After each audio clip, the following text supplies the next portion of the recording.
Président, pour la parole que vous venez de m'apporter. Honorable Président, honorable membre du bureau, honorable député provinciaux et très chers collègues, je dis merci à l'Éternel Tout-Puissant pour cette faveur de la grâce qui nous accorde, mais permettant ce jour de participer au nom de mon groupe parlementaire Congrès Espoir à cet exercice démocratique se rapportant au débat sur les discours programmes nous présentés par M. le gouverneur de province. C'est ici l'occasion pour moi de saluer la présence de M. le gouverneur de province et toute son équipe dans sa suite et de le féliciter de sa bravoure pour les efforts consentis depuis la période de la campagne électorale jusqu'à son élection en tant que gouverneur de la province de Casamance. Encore une fois, félicitations pour cette élévation rapide, l'élévation vient de l'Éternel. Abordant le chapitre du sujet à l'ordre du jour, la déclaration politique du groupe parlementaire Congrès Espoir qui va déboucher sur une série de questions adressées à M. le gouverneur de province commence par le mal sur le plan de la forme et celle au fond. Sur le plan de la forme, c'est lent et temps. En rapport avec la forme, d'emblée, il nous revient. Monsieur le gouverneur, de vous faire remarquer qu'il y a une différence entre le gouvernorat qui est votre cabinet de travail avec tous vos conseillers du gouvernement provincial, qui est une des institutions de la province dont vous êtes le numéro 1, suivi du vice-gouverneur et de votre ministre. En ce sens, que la page de cadre de votre discours programme et la page qui suit mettent le fait dans une confusion car cette page de cadre n'est pas appropriée pour un document officiel. Toute personne qui le garderait aura confusion à savoir s'il s'agit d'un support de programme de l'organisme dans la mesure la page de cadre doit toujours reprendre les mentions officielles, notamment République démocratique du Congo, province orientale et l'emblème du pays. Malheureusement, vous avez ainsi en prenant ce qui devrait être à la page de cadre pour être en deuxième position et placer au-dessus cette page avec ces titres, ne signant pratiquement rien en rapport avec les autorités de votre discours. Nous remarquons que toujours dans cette optique, vous avez laissé la représentation provinciale dans une confusion car quand aussi votre supposé par du cadre, vous avez parlé du programme d'action avec l'entête du seul gouvernement et à la page qui suit avec l'entête officielle exigeable. Vous parlez du discours programme pendant que ces deux concepts n'ont pas le même sens de l'opération dans le sens que l'action gouvernementale est le sol autour duquel tournera les 14 axes tels que vous relevez dans votre discours programme. Le discours programme est le support qui renferme l'ensemble notamment l'action gouvernementale et les axes majeurs qu'il faudra accomplir pour réaliser votre action gouvernementale, accompagnée d'une motivation ou explication sur les cas de faits possibles. Sans prendre beaucoup de temps, tout en vous dispensant de telles théories de forme qui peuvent être par-ci et par-là, Monsieur le gouverneur, sans prendre compte de temps sur la forme, étant donné que la journée sera longue, je voudrais toucher les fonds en liant avec le constat suivi des recommandations. Au conseil, suivant les cas d'espèce, surtout pour ce qui concerne les actes sensibles en rapport avec les réseaux autoritaires de notre province. Excellence, Monsieur le gouverneur. Les diagnostics établis et les stratégies pensées pour l'économie, le finance et les biens de la province sont corrects et exacts. Cependant, je vous conseille de vive voix, vive voix, veillez de politiser l'administration fiscale provinciale. Veillez de politiser la fonction publique provinciale.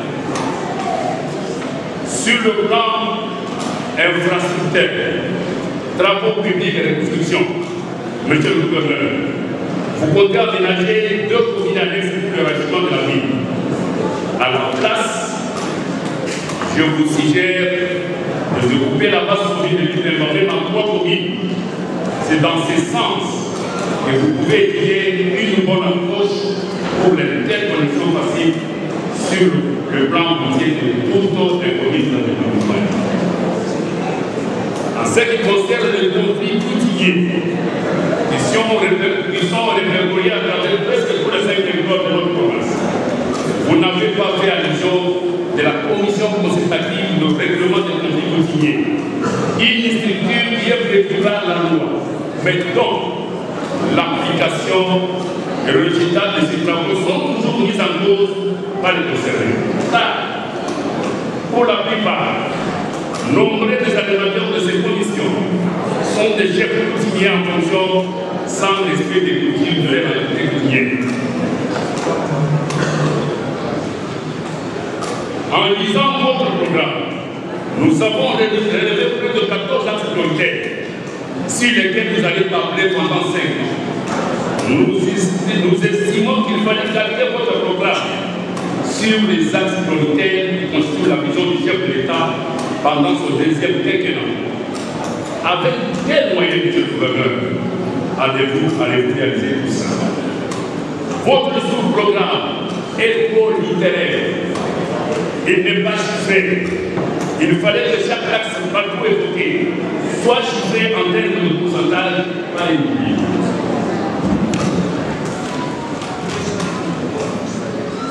Ici, vous avez parlé de la province de Dakar d'une manière générale, mais vous n'avez pas spécifié les problèmes de chaque territoire et les solutions y afférentes. Nous vous encourageons. Souhaitons que votre gouvernement travaille uniquement et sincèrement pour les intérêts des Est-Africains. Pour y arriver, il faut mobiliser nos recettes et créer d'autres ressources génératrices. Enfin, il faut être aussi, monsieur le gouverneur,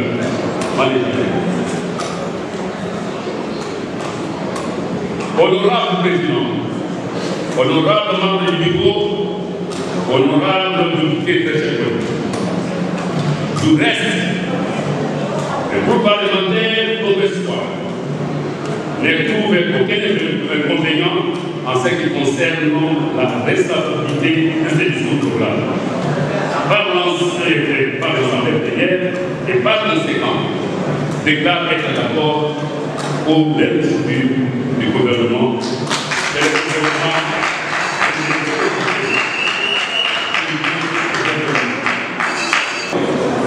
Merci pour la énième fois. Honorable Président, honorable membre du bureau, honorable député, très chers collègues.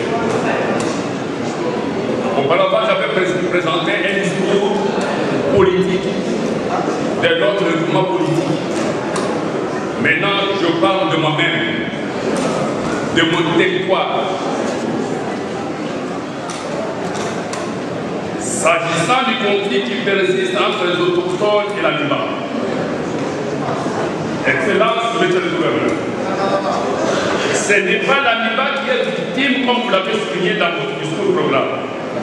J'ai dit et j'ai dit haut et fort que la Liban n'est pas respectueuse de ses engagements.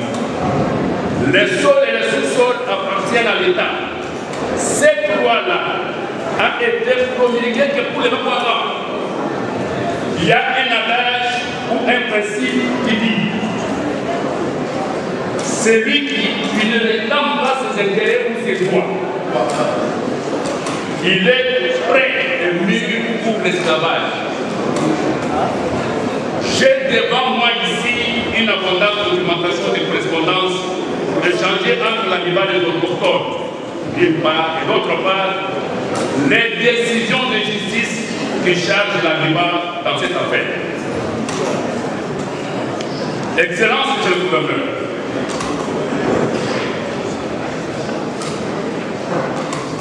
la fameuse question de l'expression des possessions Liban, que j'ai peut-être bien qualifiée de non maîtrisée, Il s'agit ici de l'aspect foncier dans cet aspect. Nous nous rendons compte que c'est l'État qui ne veut pas prendre cette responsabilité.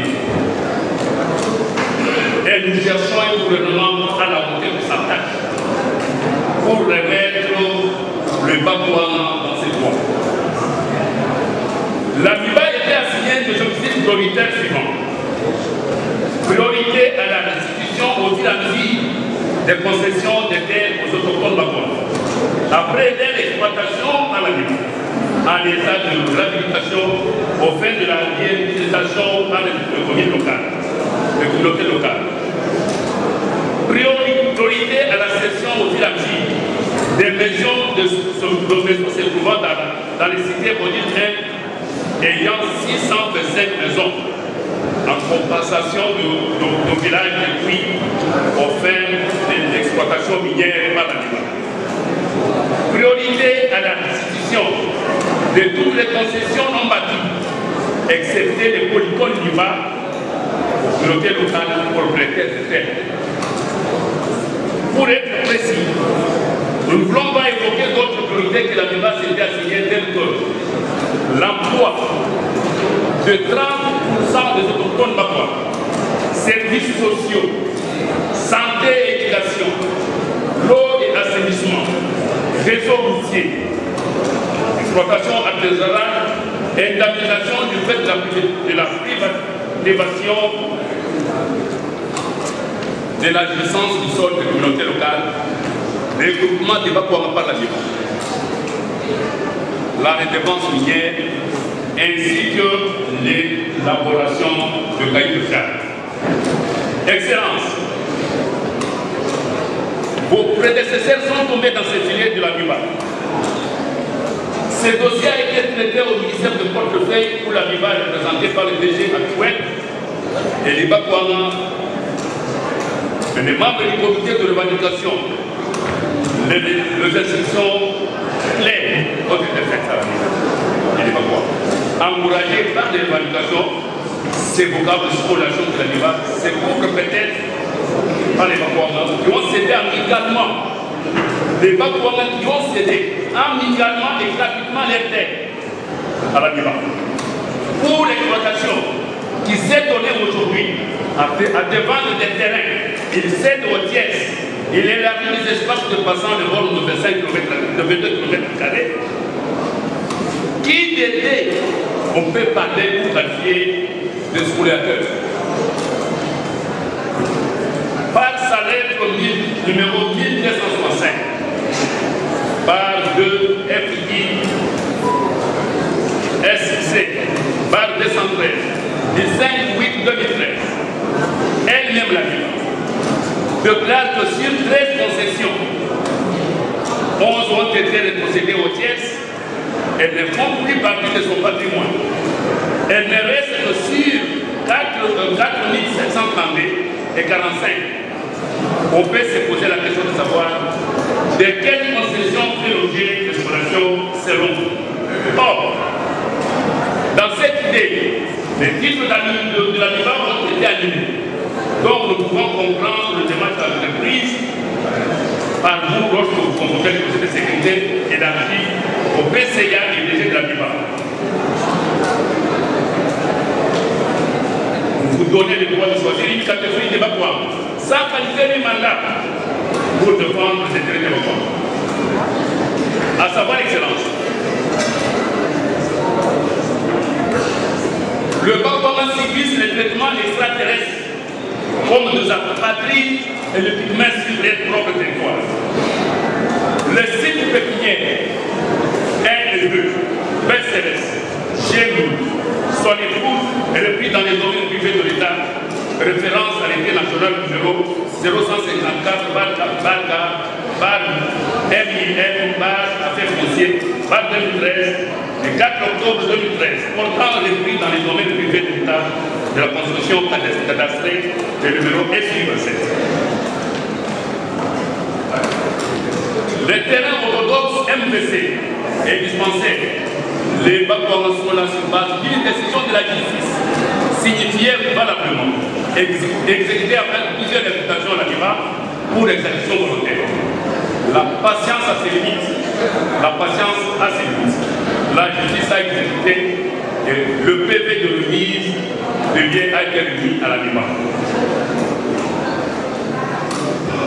Le terrain qui est dans le sang de l'autorité, après les documents de l'autorité provinciale pour exécuter les travaux par vos prédécesseurs, les Bakwanga ont négocié avec les autorités de la ville, notamment les DG.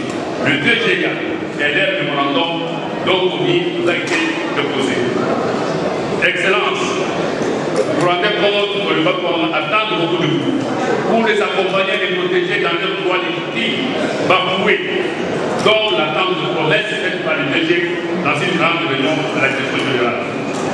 En présence du patriarche Moukamaka Tanzemba, il y avait reconnu tous les droits des Bakwanga à la conférence nationale souveraine.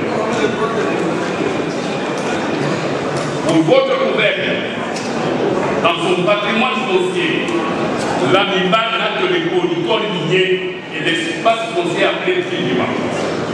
Vous allez lire la rencontre, la récente correspondance du 14 octobre 2013.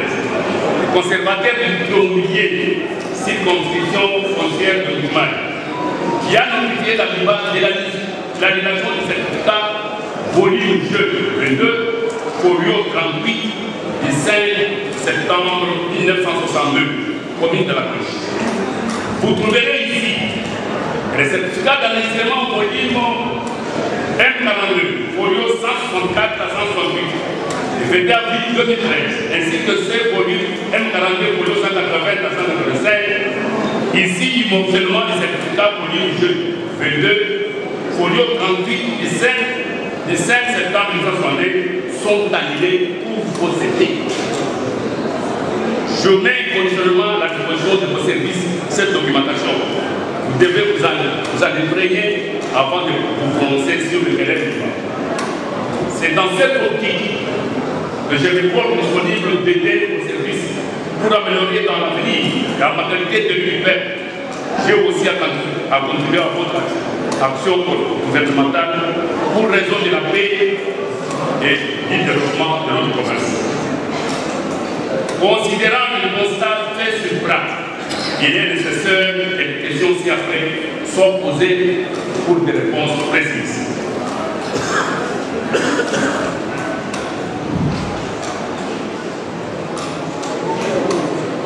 Excellence, Monsieur le Gouvernement, voilà ce que j'avais à vous dire sur la vie. Maintenant, je passe à quelques questions dont j'avais préparé pour vous.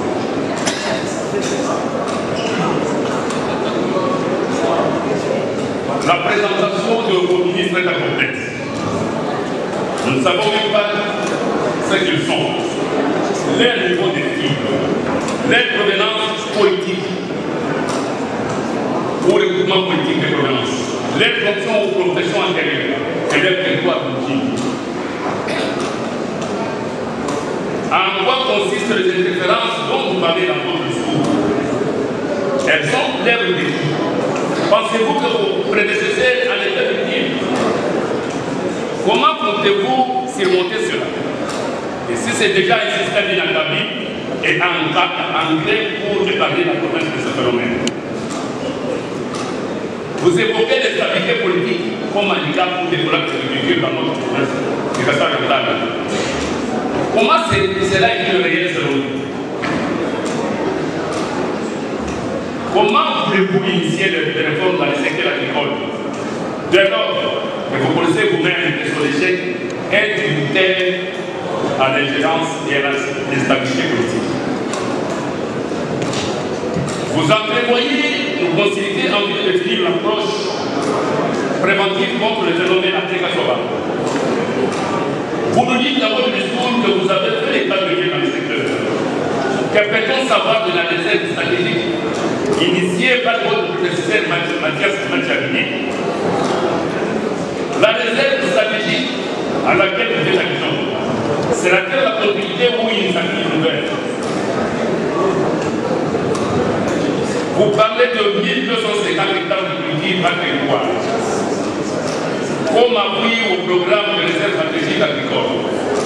la province du Kassab-Oriental a combien de plages de terre à l'arbre?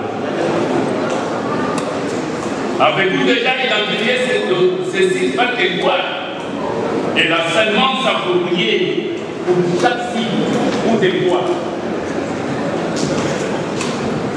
Quelles sont les mesures prises à propos de l'étude approfondie de notre sol? Vous avez évoqué dans ce chapitre de l'agriculture la disponibilité de la terre pour réaliser 1200 hectares, 1250 hectares par territoire. D'après vos études, vous ayant amené à cette conclusion, l'enveloppe globale de cette opération pour l'achat de camions, le transport, la paye de la main-d'œuvre, etc. est de combien? Vous avez identifié combien de terrains, bâtiments, espaces verts publics de l'État spoliés, des parties? Quelles sont les mesures prises pour mobiliser plus de recettes dans l'achat de tanks de désert et attestation de production et la division de mines et géologie au poids au désert, sachant que l'on signale la présence de politiciens, notamment de conseillers du gouverneur, de ministres et de magistrats civils, tout comme militaires dans le mine de diamants pour couvrir certains clandestins. Notre province étant une province agricole et minière, avez-vous identifié combien de coopératives minières et agricoles œuvrant dans la province de Kassab-Oriental? Sur quel axe prioritaire, M. le gouverneur, vous comptez réaliser votre action gouvernementale? À court terme, à moyen terme et à long terme, de ceux dans le sens à permettre à la représentation provinciale de vous poser un jour une question en termes de contrôle parlementaire. Vous promettez de faire les plaidoyers auprès du gouvernement central pour la prise en charge sociale et sanitaire des prisonniers. Mais que dites-vous de cette prison centrale de Moujma et appelée Moujma qui se trouve au centre de la ville, dont les Israélites ne sont pas acceptables? Du reste,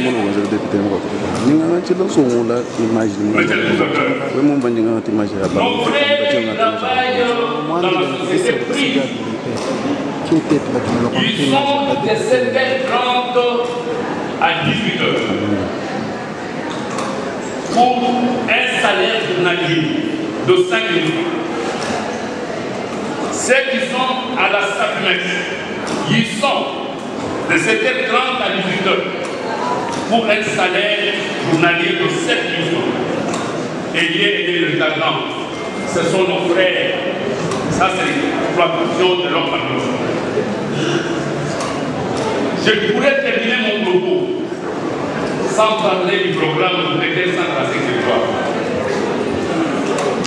Excellence, monsieur le gouverneur. Ici, j'avais là le musée que je parle de ceci. Le programme de chef de l'État de sans tracer territoire n'est pas passé par le territoire. C'est comme si les Lukatapata n'est pas dans la province du Kassab-Oriental. Quand vous dites le chef lié du territoire de Lukatapata, communément de l'évacuation jusqu'à Miak, il y a même nos enfants qui étudient dans les écoles de Chom. Quand vous quittez de Moudiba jusqu'à la rivière du Kacha, donc pour les Diabas, il n'y a rien de bien du tout. Dans la campagne, nous avons sillonné du nord au sud, de l'ouest à l'est de l'Upatapata. Tous les vacances soumis, il n'y a aucun programme de l'État de cette territoire. Il n'y a rien, rien. Le quelques bâtiments qui ont été construits ne sont pas achevés. Le centre de gouvernement, sur le site de la terre, mes collègues, je chiffre, mes collègues ont beaucoup parlé, mais je ne pourrais pas terminer ces propos sans y penser. Il y avait 9 millions de dollars pour mon frère de cette capitale. Je connais mon frère qui a un une maison dans le village pour une valeur d'au moins 50 ou 60 000 $, à qui on a réuni une somme de 4 800 $. 4 800 $. Et il y a deux gens, il y a deux familles où vous trouvez 20 personnes dans une parcelle, d'une même famille, on leur donne 1 800 $. C'est pour laquelle le proprement, il va en faire quoi? Il va en faire quoi? Changer la méthode, la méthode. Vous avez des actes appropriés des gens. Il faut les indemniser. Suivant la valeur et le respect de l'humanité.